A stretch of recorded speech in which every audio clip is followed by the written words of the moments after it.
students, so today we will study Ziegler-Natta polymerization. In 1953, that Ziegler scientist observed that in the polymerization reaction, if we use the catalyst, then that reaction is carried out at low temperature and low pressure. Okay, and also the reaction rate increases. So a good product is, we can obtain a good product.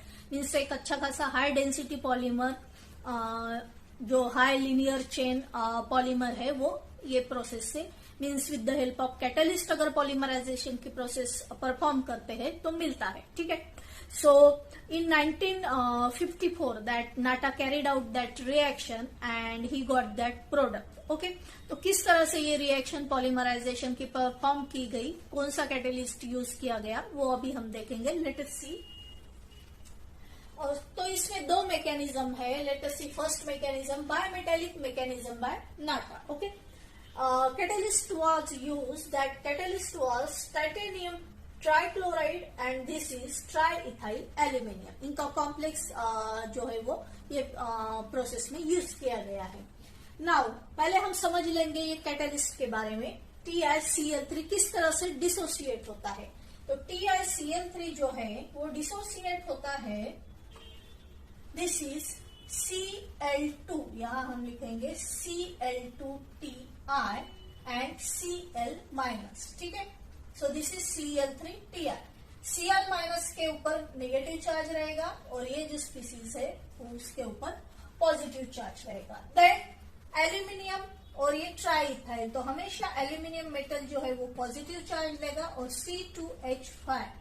ठीक है, ये जो C2H5 है इसके ऊपर रहेगा partial negative charge.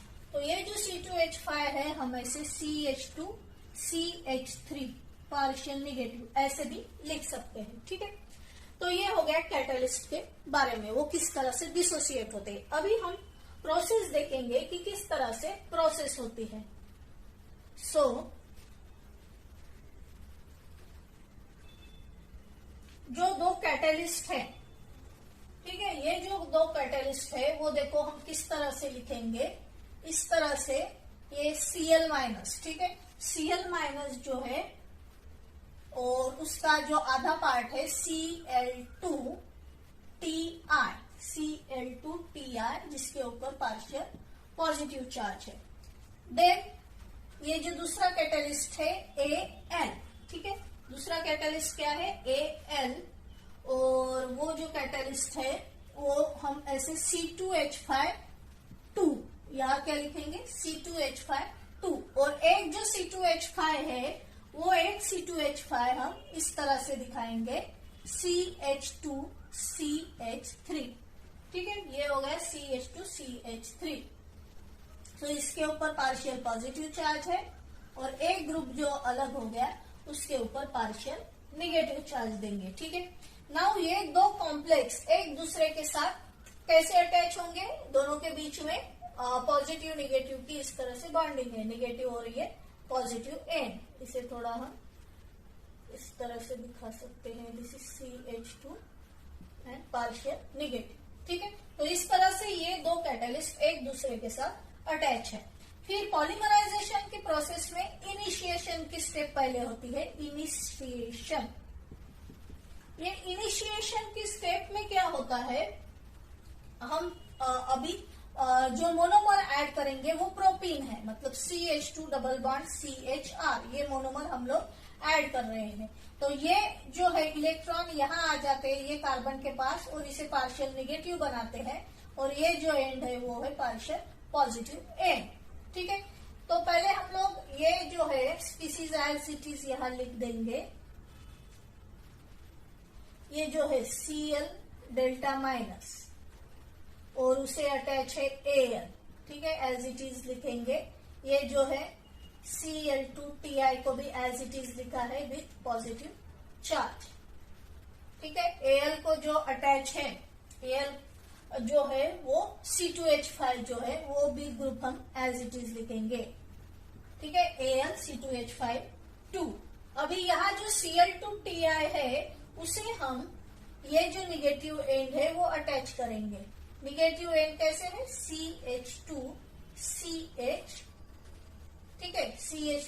CH2CHR, ये जो ग्रुप है CH2CHR, ठीक है, ये निगेटिव एंड हमने यहाँ अटैच किया।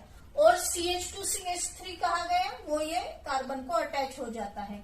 वो कहाँ अटैच होगा, ये कार्बन को यहाँ अटैच होगा, CH2CH3, ठीक है।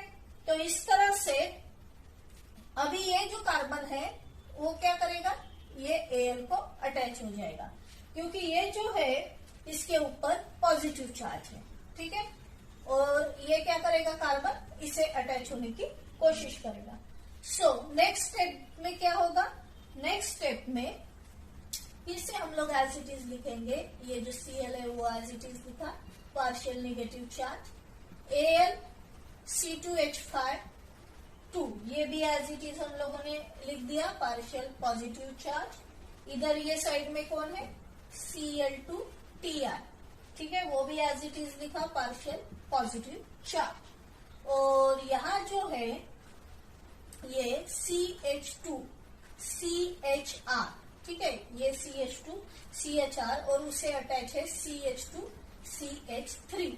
तो ये जो है हमें यहाँ एल्यूमिनियम और ये कार्बन के बीच में बॉन्ड हमने फॉर्म किया, ठीक है। एक न्यू बॉन्ड फॉर्म होता है तो ये दूसरा बॉन्ड कार्बन का वीक हो जाता है, तो ये बॉन्ड हमने वीक बताया, और यहाँ एक स्ट्रॉन्ग बॉन्डिंग जो है वो फॉर्म हो गई, ठीक है। ये है, इसके ऊपर निगेटिव चार्ज था तो उसने पॉजिटिव चार्ज को अट्रैक्ट किया।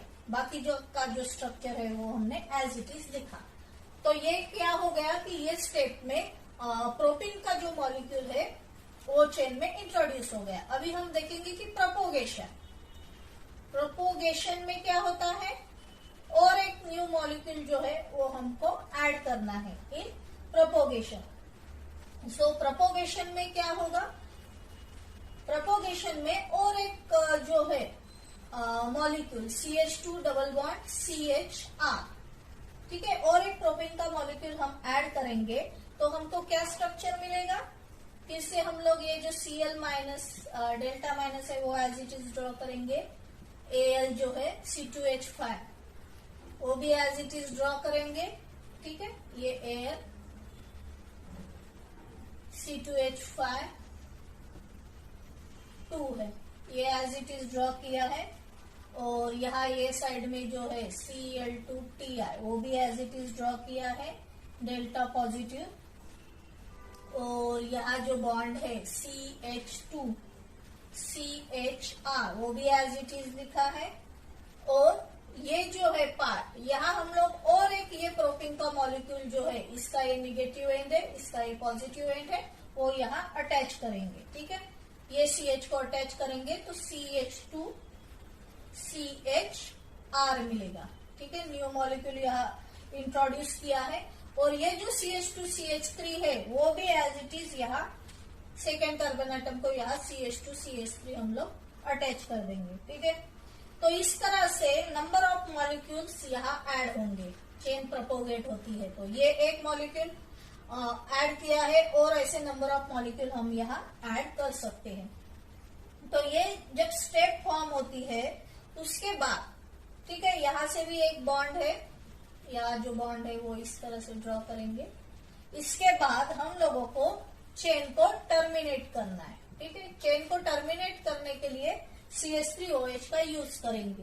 तो ये जो मिथेनॉल है इसमें भी ये दो पार्ट से बना हुआ है, CH3O- और H+। ये H+ क्या करता है, ये CH2 में ऐड होता है, इसे CH3 बना देता है, ठीक है। और बचा हुआ पार्ट कैटेलिस्ट के साथ चला जाता है। तो किस तरह से रिएक्शन होगी, फिर यहाँ CH3 कर देंगे हम, मतलब हमको क्या मिलेगा, CH3CH, ठीक है, CH3CHR को एज इट इज लिखेंगे। देन ये CH को क्या अटैच है, CH2, ठीक है, CH2CHR अटैच है, और वो भी कैसा है, N है, ठीक है, N नंबर ऑफ मॉलिक्यूल। फिर CH2CH3 हम एज इट इज यहाँ ये कार्बन एटम को CH2CH3 अटैच कर देंगे, ठीक है। प्लस क्या मिल रहा है हमको, H तो चला गया, तो बचा हुआ जो पार्ट है वो कैटेलिस्ट के साथ अटैच हो जाएगा और ये कैटालिस्ट लिखा है यहाँ मैंने, और ये CH3O-। ठीक है, तो इस तरह से ये बायमेटेलिक मैकेनिज्म जो है which was given by Natta, ये रिएक्शन परफॉर्म होती है। Just have a look on this, then we will proceed further. हम लोग देखेंगे फिर जो मोनोमेटेलिक मैकेनिज्म है वो देखेंगे। So just have a look on this mechanism by Cossee and Arlman. इसमें जो कैटेलिस्ट यूज किया गया TiCl4 प्लस ये C2H5 एयर। ठीक है, यहाँ जो कैटेलिस्ट है वो TiCl4 है। तो ये जो कैटेलिस्ट है, ये कैटेलिस्ट का जो कॉम्बिनेशन हम ले रहे हैं, तो हमको क्या मिलेगा? ये कैटेलिस्ट डिसोसिएट कैसे होगा? यहाँ रहेगा Cl माइनस, ठीक है, डेल्टा नेगेटिव चार्ज, और ये Cl3Ti, इसके ऊपर डेल्टा पॉजिटिव चार्ज, और यहाँ जो है Al, ठीक है, AlC2H52 डेल्टा पॉजिटिव चार्ज, और यहाँ हम लिखेंगे CH2CH3 डेल्टा नेगेटिव चार्ज। दोनों एक दूसरे को इस तरह से पॉजिटिव निगेटिव अट्रैक्ट करेंगे, ये भी पॉजिटिव निगेटिव जो है वो अट्रैक्ट करेंगे। ठीक है, तो ये हो गया हमारा कैटेलिस्ट। अभी ये जो कैटेलिस्ट है, ये कैटेलिस्ट हम लोग ऐसे भी लिख सकते हैं जैसे Cl3Ti, ठीक है, Cl3Ti, और उसे अटैच है C2H5, Cl3Ti C2H5 plus Al, और ये C2H5 AlC2H5 और उसे अटैच है ये Cl। ठीक है, इस तरह से भी लिख सकते हैं। अभी ये पार्ट हम लेंगे, कौन सा? Cl3Ti का पार्ट।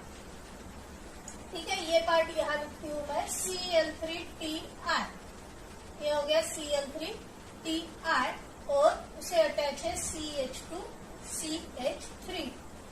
अभी ये जो टाइटेनियम है, इसके पास क्या है? वैकेंट ऑर्बिटल है। ठीक है, अभी जो भी मोनोमर है हमारा, कौन सा मोनोमर है? CH2 डबल बॉन्ड CHR, ये प्रोटीन हमारा मोनोमर है। तो वो क्या करेगा? यहाँ वैकेंट ऑर्बिटल में अटैच होगा। तो किस तरह से प्रोडक्ट मिलेगा हमको? इस तरह से, ऐसे CH2CHR यहाँ अटैच हो जाएगा। यहाँ जो हमारा है Cl3, और ये टाइटेनियम जो है, ठीक है, ये टाइटेनियम के साथ ये जो है ये हमारा मोनोमर है, और नीचे ये इसके साथ बॉन्डिंग बनाएगा टाइटेनियम के साथ, और इसे क्या अटैच है? CH2CH3 अटैच है। ठीक है, अभी ये कार्बन की जो वैलेंसी है वो 5 हो रही है, 1 2 3, ठीक है, ये 2 बॉन्ड, 2 हाइड्रोजन और एक ये, तो ये 5 वैलेंसी हो रही है। तो यहाँ क्या होता है कि ये कार्बन फिर स्टेबल नहीं रहेगा, वो स्टेबल नहीं रहेगा, तो वो क्या करता है? फिर यहाँ से एक 2 कार्बन के बीच में बॉन्ड बनाएगा। तो ये कैसे होगा? CH2, ठीक है, ये ऊपर का बॉन्ड ऐसे वीक होने लगेगा, और इसे क्या अटैच है? CHR, और ये जो बॉन्ड है नीचे वो अटैच है Cl3Ti के साथ।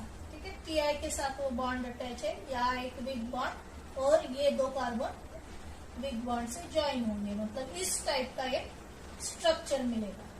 ठीक है, इस टाइप का एक स्ट्रक्चर मिलेगा। अभी ये स्ट्रक्चर में क्या हो जाएगा? ये जो Cl3Ti है वो एज इट इज लिखेंगे Cl3Ti। ठीक है, ये Cl3Ti को क्या अटैच है? ऊपर CH2CHR अटैच है, CH2CHR अटैच है, और उसे हम लोग ये CH2CH3 अटैच कर देंगे। यहाँ से हम लोग इसे क्या अटैच कर देंगे? CH2CH3। क्यों अटैच किया है? क्योंकि ये Cl3Ti जो है उसमें और एक इनकमिंग मोनोमर, ठीक है, CH2CHR, ये इनकमिंग और दूसरा मोनोमर उसे अटैच होना चाहता है, तो ये बॉन्ड ब्रेक हो जाएगा, और ये CHR को ये CH2CH3 अटैच हो जाएगा, ताकि ये Ti के ऊपर जो है वो एम्प्टी जो ऑर्बिटल है वो फ्री हो जाए। तो इस तरह से हमको स्ट्रक्चर मिलेगा।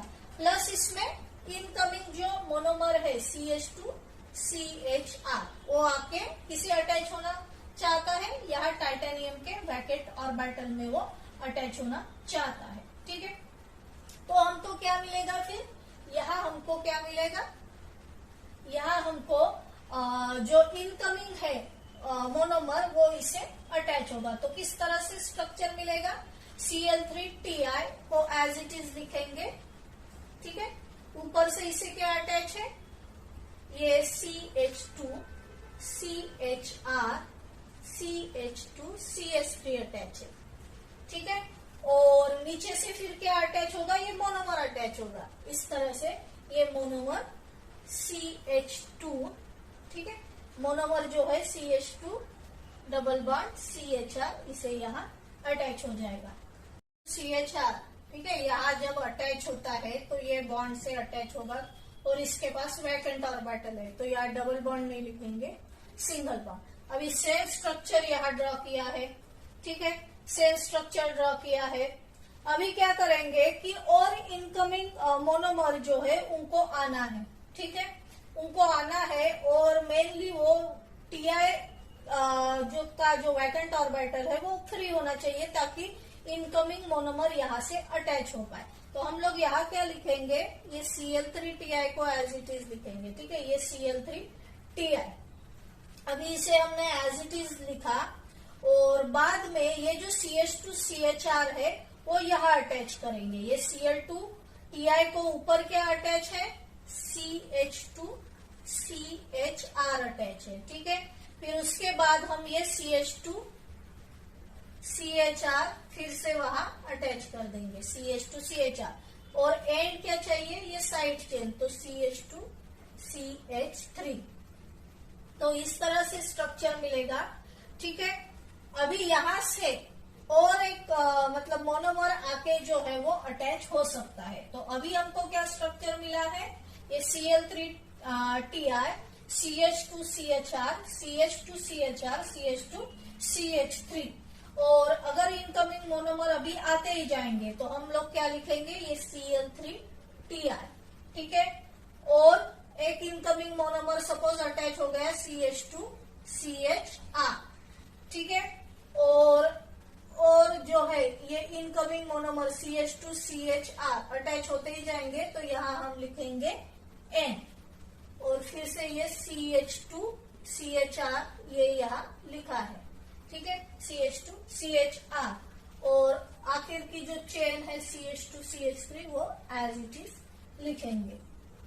तो इस तरह से ये जो है चेन फॉर्म होती जाती है पॉलीमर की। इसे भी जो टर्मिनेशन की प्रोसेस है, टर्मिनेशन की प्रोसेस में सेम जैसे हमने बायोमेटेलिक में CH3OH यूज किया था वैसे ही CH3OH यहाँ यूज करेंगे। एच जो है यहाँ अटैच हो जाएगा और इसे CH3 बना देगा और चेन जो है वो टर्मिनेट हो जाएगी और जो CH3O- का पार्ट है वो बचे हुए कैटेलिस्ट के साथ रिएक्ट हो जाएगा। तो इस तरह से हमको पॉलीमर मिलेगा। तो टर्मिनेशन की स्टेप आप लोग करके देखो, ठीक है।